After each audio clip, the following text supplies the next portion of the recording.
Bacaan pertama menurut Keluaran.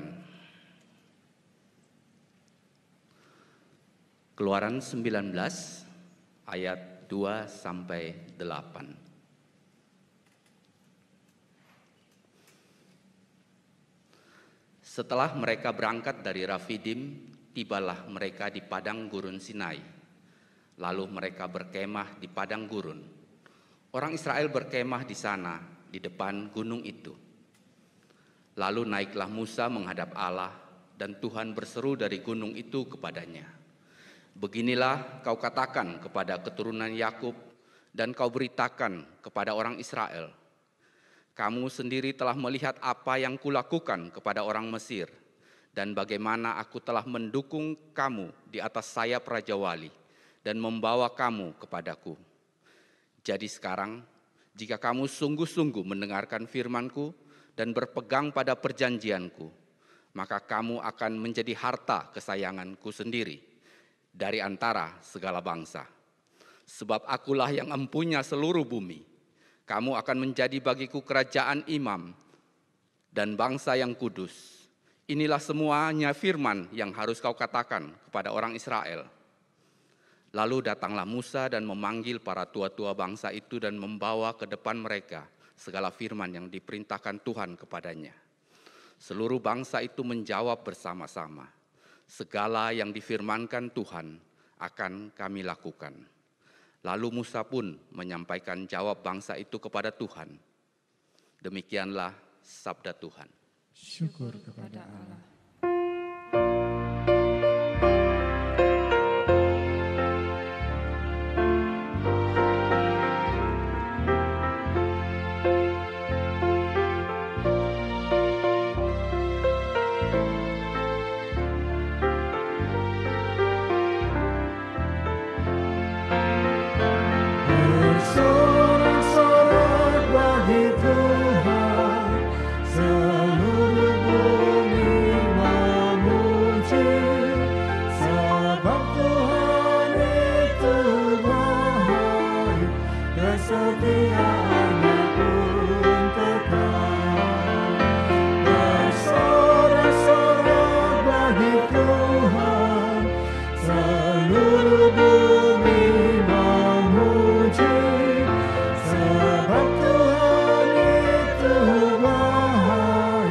Kesetiaannya pun kekal.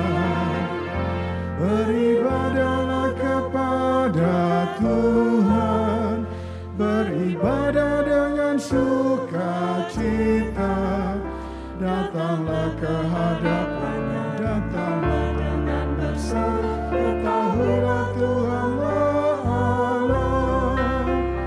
Dia yang menjadikan punya Dialah kita, kawanan domba gembalaannya.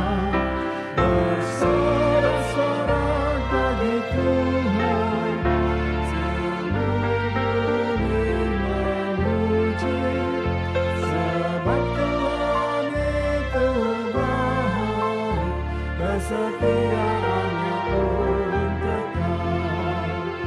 Masuklah ke pintu gerbang-Nya, masuklah dengan nyanyian syukur. Ke dalam pelataran-Nya dengan puji-pujian, bersyukur dan puji nama-Nya. Karena Tuhan itu baik, kasih setia-Nya kekal, kesetiaannya turun-temurun. Bersorak-sorak bagi Tuhan, seluruh bumi memuji. Sebab Tuhan itu baik, kesetiaannya pun kekal.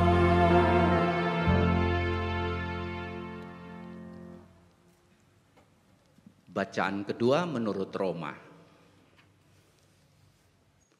Roma pasal 5 ayat 1 sampai 8.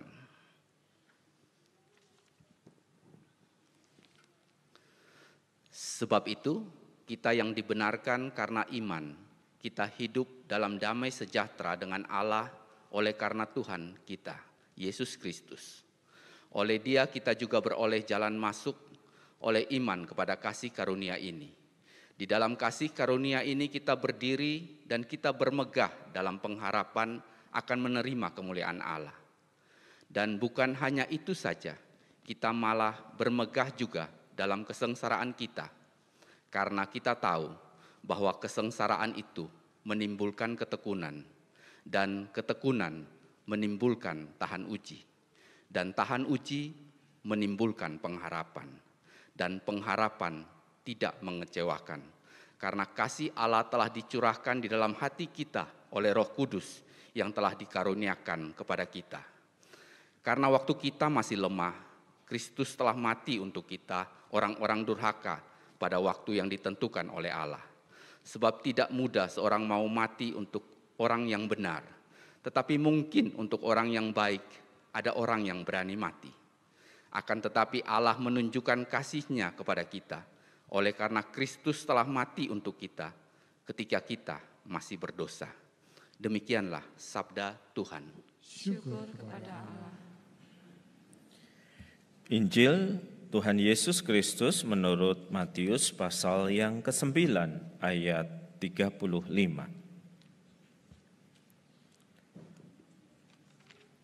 Matius pasal yang ke-9 ayat 35 hingga pasal yang ke-10 ayat yang ke-8. Demikianlah Yesus berkeliling ke semua rumah dan desa, ia mengajar dalam rumah-rumah ibadat dan memberitakan Injil kerajaan surga serta melenyapkan segala penyakit dan kelemahan. Melihat orang banyak itu, tergeraklah hati Yesus oleh belas kasihan kepada mereka, karena mereka lelah dan terlantar seperti domba yang tidak bergembala. Maka katanya kepada murid-muridnya, tuaian memang banyak, tetapi pekerja sedikit. Karena itu mintalah kepada Tuhan yang empunya tuaian, supaya ia mengirimkan pekerja-pekerja untuk tuaian itu. Yesus memanggil ke-12 muridnya dan memberi kuasa kepada mereka untuk mengusir roh-roh jahat dan untuk melenyapkan segala penyakit dan segala kelemahan. Inilah nama ke-12 rasul itu. Pertama Simon yang disebut Petrus dan Andreas saudaranya, Yakobus anak Zebedeus dan Yohanes saudaranya, Filipus dan Bartolomeus, Thomas dan Matius pemungut cukai, Yakobus anak Alfeus dan Tadeus, Simon orang Selot dan Yudas Iskariot yang mengkhianati Dia. Ke-12 murid itu diutus oleh Yesus dan ia berpesan kepada mereka, janganlah kamu menyimpang ke jalan bangsa lain atau masuk ke dalam kota orang Samaria, melainkan pergilah kepada domba-domba yang hilang dari umat Israel. Pergilah dan beritakanlah kerajaan surga sudah dekat. Sembuhkanlah orang sakit, bangkitkanlah orang mati, tahirkanlah orang kusta, usirlah setan-setan. Kamu telah memperolehnya dengan cuma-cuma, karena itu berikanlah pula dengan cuma-cuma. Demikianlah Injil Yesus Kristus, berbahagialah kita yang dapat membaca, merenungkan, dan memeliharanya dalam kehidupan sehari-hari. Haleluya.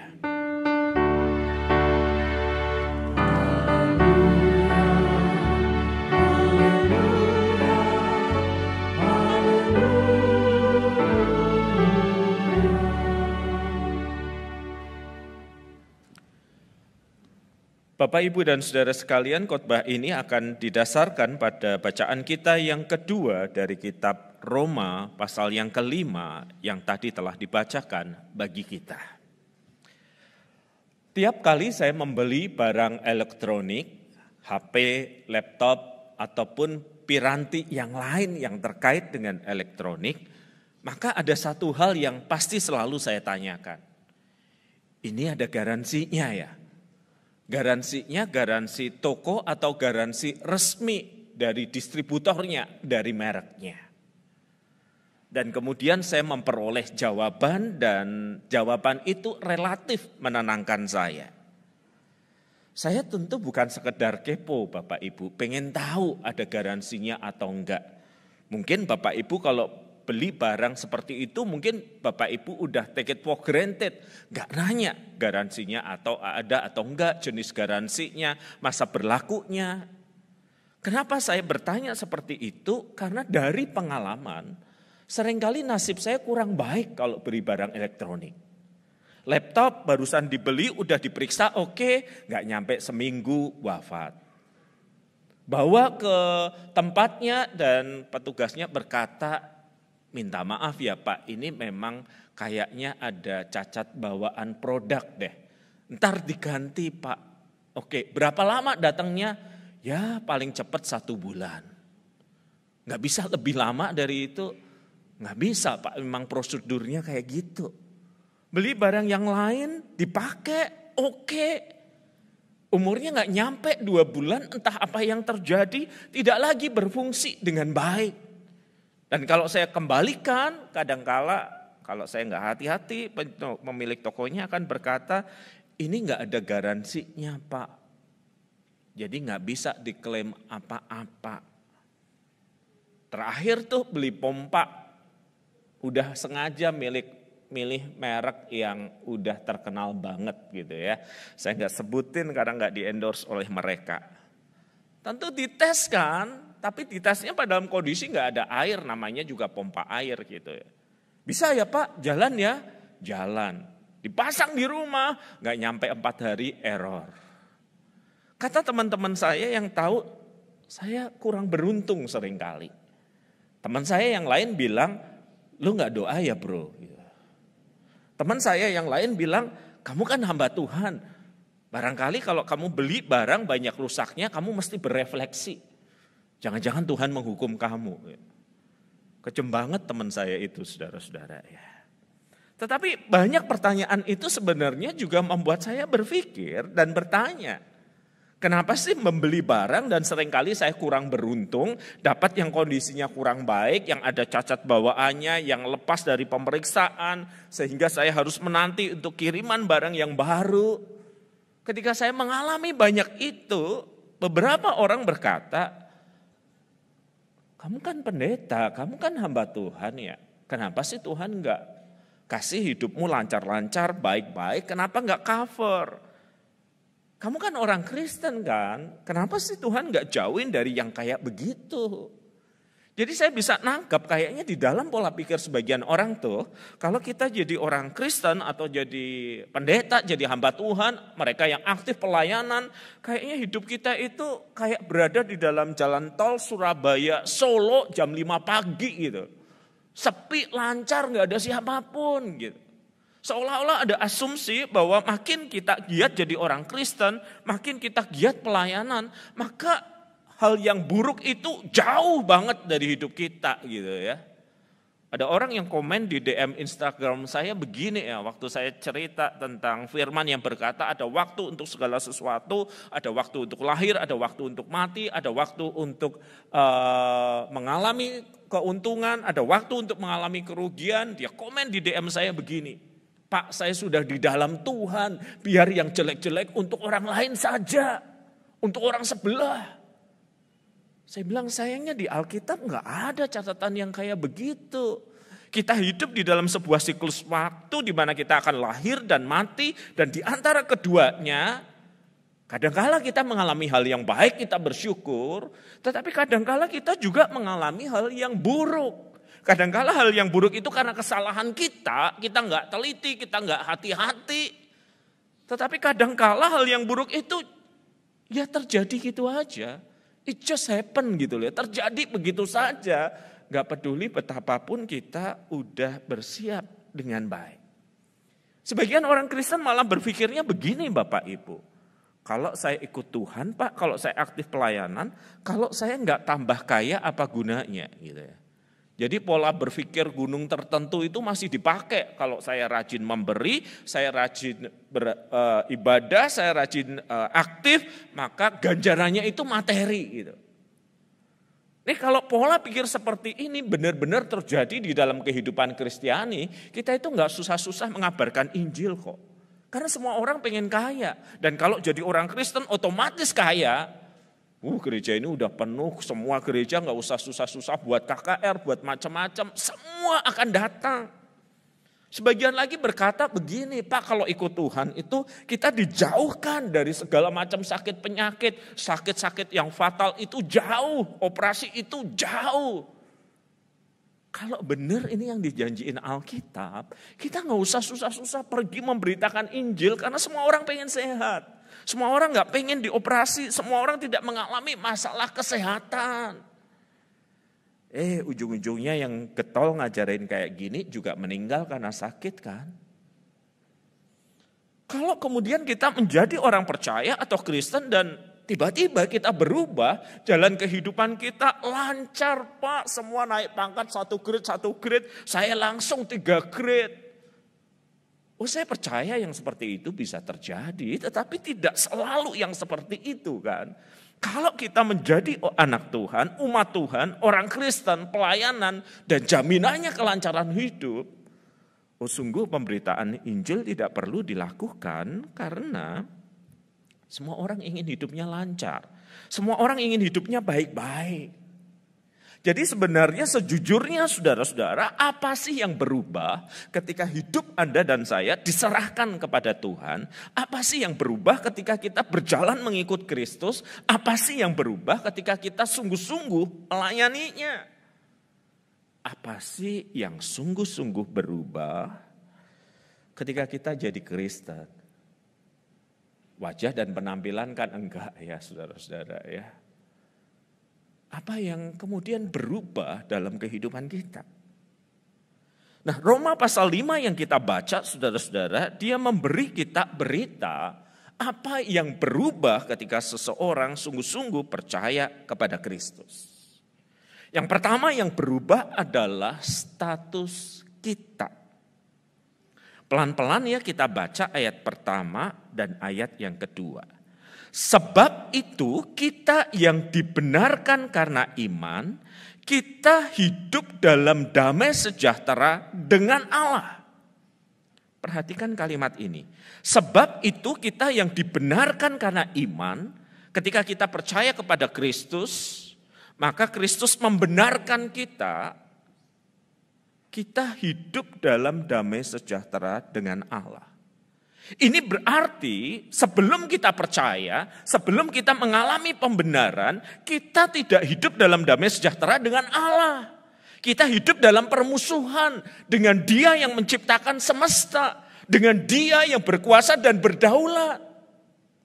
Dan barangkali kita bertanya, apa yang memulai permusuhan ini? Mengapa saya harus hidup dalam takut dan gentar kepada Allah? Ya karena nenek moyang kita, Adam dan Hawa, mereka jatuh ke dalam dosa, mereka diusir keluar dari taman itu, dan Allah menempatkan malaikat, jangan sampai Adam dan Hawa masuk ke situ. Barangkali Anda berkata, itu kan Adam dan Hawa Pak, gak ada kaitannya dengan saya. Pertanyaannya adalah, kalau kita ada di tempat Adam dan Hawa itu, apakah kita lebih baik dari mereka? Apakah kita bisa lebih taat dari mereka? Enggak. Nenek moyang kita itu adalah perwakilan kita di hadapan Allah yang memilih untuk melanggar firman-Nya. Dan di dalam sepanjang kehidupan kita ini, kita mewarisi pemberontakan itu kepada Allah. Bapak Ibu yang punya anak kecil pasti tahu. Bapak Ibu pernah mengajar anak kecil Bapak Ibu berbohong? Enggak ada. Tetapi mereka tumbuh dan kemudian bisa berbohong. Dan kita kaget. Dari mana belajarnya? Bapak Ibu pernah melihat anak kecil mencuri. Dan kemudian kita syok. Di rumah ada Pak, semua kita sediakan. Entah mengapa anak saya kok tahu-tahu mencuri. Ya ada dosa yang dikatakan Alkitab berkuasa di dalam diri kita. Dan dosa itu membuat kita melakukan yang salah dan keliru. Dan begitu kita melakukan yang salah dan keliru itu, kita hidup di dalam permusuhan dengan Bapa yang di sorga. Itulah sebabnya agama mengajar untuk datang membawa sesuatu kan. Datang bawa korban, datang bawa makanan, datang bawa sesuatu. Supaya yang di atas itu nggak marah kepada kita. Yang di atas itu nggak murka kepada kita. Yang di atas itu nggak menghukum kita. Tetapi kita akan terus bergumul dengan salah dan dosa. Nggak bisa kemudian berkenan di hadapannya. Dan untuk itu Alkitab mengatakan, sebab itu kita yang dibenarkan karena iman, kita hidup dalam damai sejahtera dengan Allah oleh karena Tuhan kita, Yesus Kristus. Jadi ketika seseorang percaya kepada Kristus, ketika seseorang menjadi Kristen, Bapa di sorga menumpahkan murkanya kepada Kristus, sehingga kita yang harus dihukum dibenarkan. Mengalami pembenaran bukan karena kita, tetapi karena apa yang Kristus telah lakukan. Dan oleh Dia, oleh Yesus, kita juga beroleh jalan masuk oleh iman kepada kasih karunia ini. Yang berubah adalah status kita di mata Tuhan Sang Pencipta kehidupan. Ketika kita percaya kepada Kristus, Kristus menebus kita dari salah dan dosa, dan kita dilihat oleh Bapa di sorga sebagai orang yang dibenarkan karena Kristus. Saya tuh pernah saudara-saudara masuk ke sebuah acara resmi yang pemeriksaannya itu berlapis-lapis ya. Berlapis-lapis benar. Dan ketika saya datang, makanya dibilang harus datang sejam sebelumnya ya. Karena pemeriksaannya itu berlapis. Hitungan saya ada 3-4 lapis gitu. Dan sebagai undangan kelas biasa, bukan yang VVIP, ya saya antri. Satu bagian demi satu bagian. Kami udah dikasih name tag, ternyata name tag itu punya warna dan warna itu artinya ada sendiri. Saya lihat name tag saya tanya panitia, Mas, saya kastanya apa? Orang biasa, Pak. Jadi nggak bisa bebas gitu. Antri lapis demi lapis. Dan saya bilang, ini antri dari tadi berdiri, nggak ada tempat duduk, nggak disediain snack, nggak disediain makanan. 1 jam antri lumayan. Barusan saya berdiri begitu, tiba-tiba dari arah tempat acara ada yang datang. Pak WP ikut juga acara ini. Ya inilah aku di hadapanmu. Ini bukan penampakan. Terus dia ambil keplek saya itu, ID saya lalu berkata, warna ini. Pemeriksaannya lama ya Pak. Nggak kelihatan apa dari wajah saya. Ini kalau pemeriksaan jalan gini terus, saya ternak lele juga bisa nih. Saking lamanya. Tiba-tiba dia berkata kepada saya, jalan di belakang saya. Jalan di belakang saya, Pak, rapat. Saya ikuti, saudara. Dan ketika melewati pemeriksaan itu, apa yang terjadi? Petugas pemeriksaan itu justru memberi hormat. Saya enggak GR, bukan karena saya. Karena teman saya itu. Dan teman saya selalu bilang, yang di belakang ikut saya, orang saya. Dari 1 jam ya estimasi, yaitu cuma 5 menit nyampe situ. Siapa dia? Yang punya tempat itu. Jadi ketika saya jalan lancar gitu ya, yang dilihat itu bukan WP gitu loh. Yang dilihat dia yang punya tempat itu. Saya numpang sehingga mengalami kenikmatan sesaat itu ya. Gak usah antri.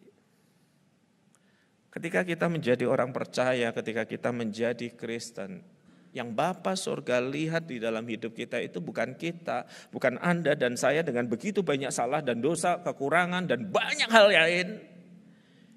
Yang Bapa di surga lihat adalah Kristus yang menebus dosa kita. Sehingga kita beroleh jalan masuk kepada iman, oleh iman kepada tahta kasih karunia itu. Apa yang terjadi ketika kita menjadi Kristen atau percaya? Kita bukan lagi musuh Bapa yang di sorga. Kita dibenarkan di dalam Kristus. Dan status itu penting karena apa? Karena itu menyangkut soal yang kedua ini. Apa yang berubah ketika kita, Anda dan saya menjadi Kristen adalah soal perspektif hidupnya. Lihat ayat yang ketiga hingga ayat yang kelima, saudara-saudara, saya bacain pelan-pelan. Dan bukan hanya itu saja, kita bermegah juga dalam kesengsaraan kita.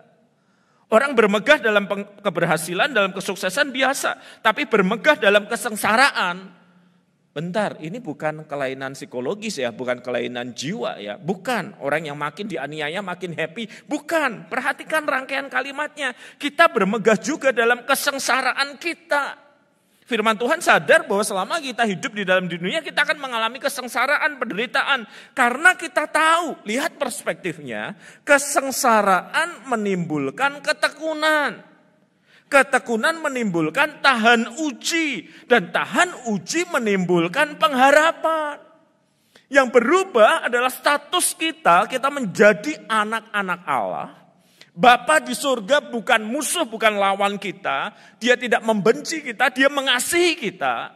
Dan karena status ini kita ngelihat penderitaan beda. Kita ngelihatnya bukan, Tuhan lagi gak senang sama saya nih, dikasih sakit, kepala.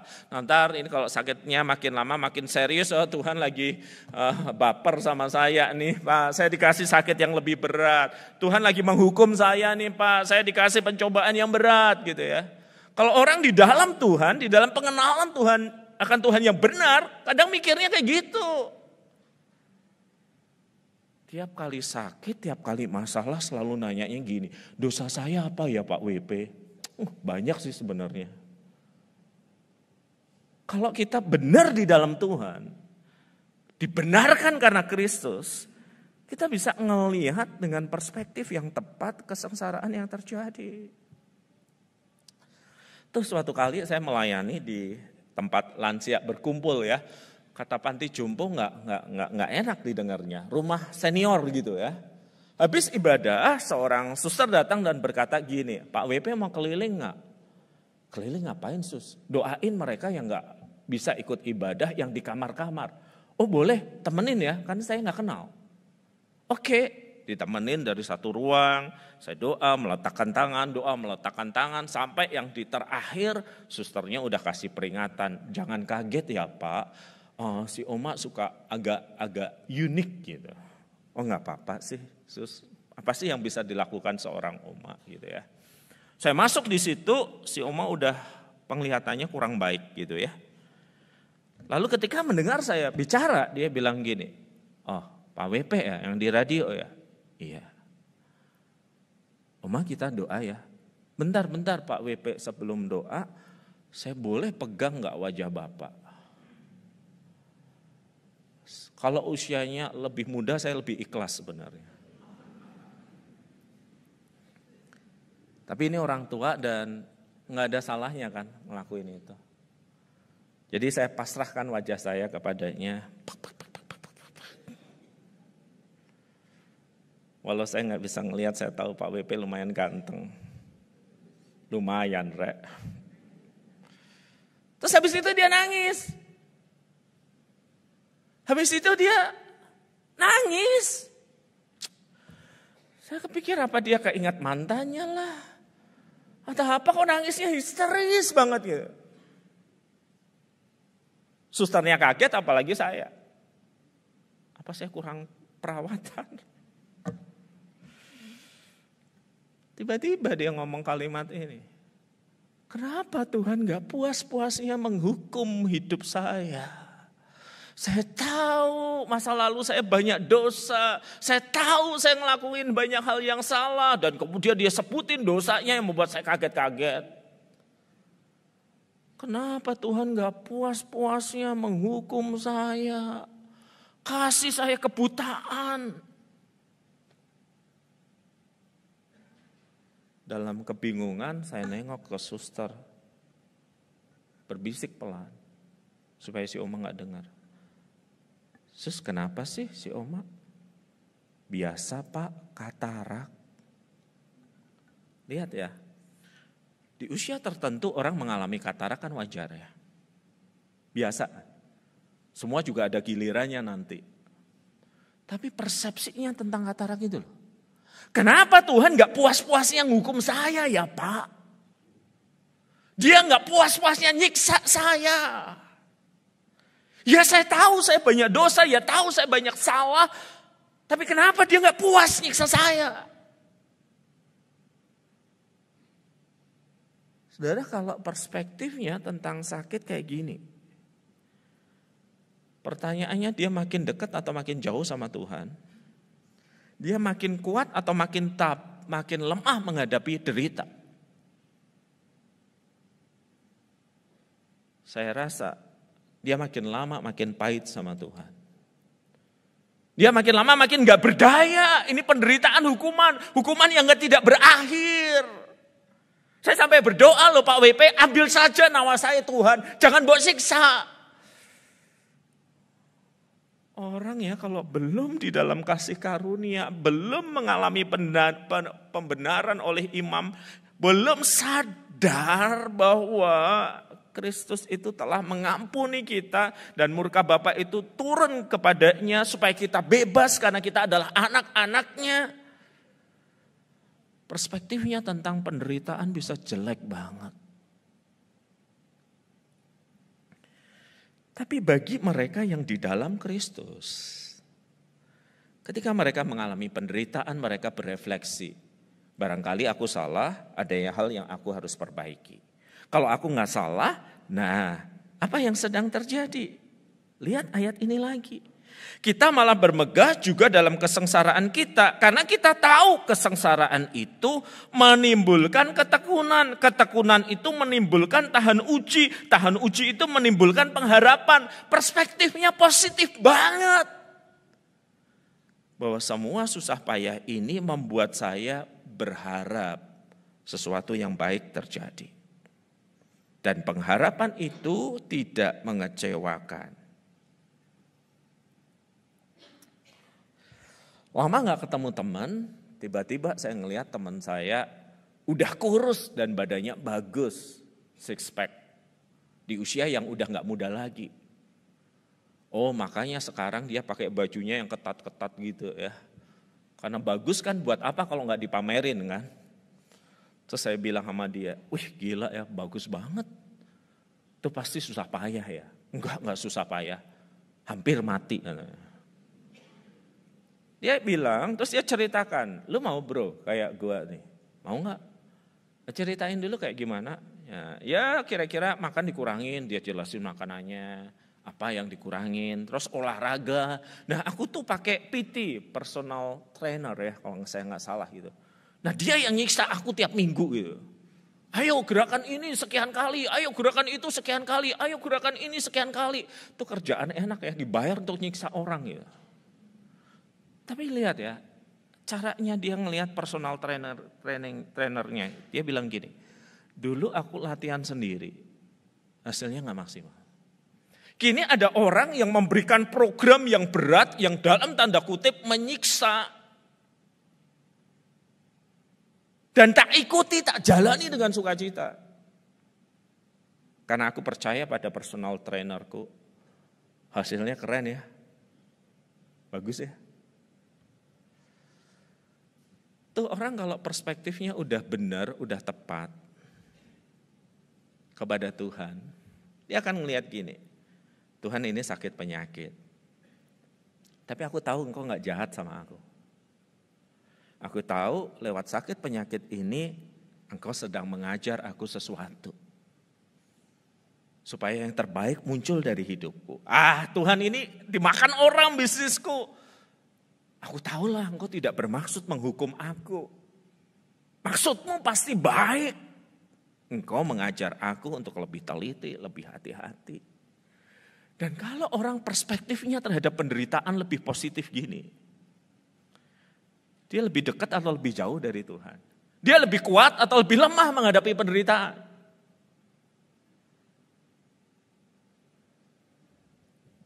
Kalau kita tahu Bapak kita nyuruh kita belajar, walaupun kita gak suka belajar, kita tahu hati Bapak kita untuk kebaikan kita. Makanya kita bersyukur. Di dalam sebuah acara wisuda yang bukan perguruan tinggi itu, saya pernah ngelihat ada seorang anak speech memberi pesan gini. Ya saya mau terima kasih sama papa mama ya, untuk papa yang selalu ngambil HP saya supaya saya belajar, untuk mama yang siapin penebah kalau saya keluar kamar belum belajar. Semua orang ketawa. Ya. Tapi saya tahu papa mama bermaksud baik kepada saya. Jadi kalau saya sampai jadi lulusan terbaik ini, thank you papa, thank you mama. Dan saya tahu papa mamanya terharu nangis kan. Dan anaknya mengakui kalau enggak sama papa mamanya dia enggak akan jadi sebaik itu. Cara kita ngelihat penderitaan, cara kita ngelihat masalah mesti beda. Karena status kita berbeda. Aku ini anak Allah. Karena pengorbanan Kristus Yesus. Allah tidak bermusuhan dengan aku. Dia tidak menghukum aku. Dia sedang mendidik aku. Supaya apa? Dari kesengsaraan yang diizinkan itu muncul ketekunan untuk berjuang. Dan ketekunan itu menyebabkan kualitas yang baik, tahan uji. Dan orang yang tahan uji, dia tahan uji karena dia punya pengharapan. Dan pengharapan itu tidak mengecewakan. Beberapa hari lagi saya mesti beli barang elektronik lagi nih. Sampai kadang-kadang kalau ada teman saya bilang gini, udah teman saya aja yang milih boleh nggak? Gitu ya. Supaya dia milih barangkali dapat barang yang lebih baik dari saya. Saya tahu kemungkinan akan song lagi nih. Saya ngerti. Nggak menyenangkan, tapi itu bukan hal yang besar di dalam hidup ini. Hal yang besar di dalam hidup ini adalah ketika kita sudah dibenarkan di dalam Kristus. Cara kita ngelihat masalah dan penderitaan udah beda. Kita tidak berburuk sangka kepada Tuhan, tapi kita tahu segala yang diizinkan demi pertumbuhan karakter kita, demi kebaikan kita, demi melihat hidup kita bertumbuh makin lama makin serupa dengan anaknya Kristus. Apa yang berubah setelah kita jadi orang Kristen? Status kita bukan lagi orang-orang yang layak dihargai, kita orang yang dikasihi Bapa. Kita anak-anak dari Bapa yang di surga. Apa yang berubah ketika kita menjadi percaya? Cara kita melihat penderitaan. Ini bukan hukuman. Ini diizinkan Tuhan untuk membentuk diri dan hidup kita sesuai dengan kehendaknya. Mari kita berdoa.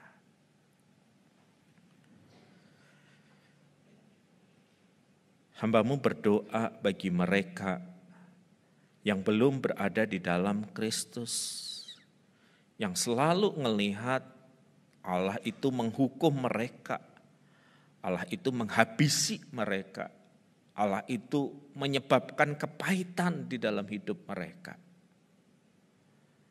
Biarlah kami mengalami Kristus yang mati menebus dosa kami.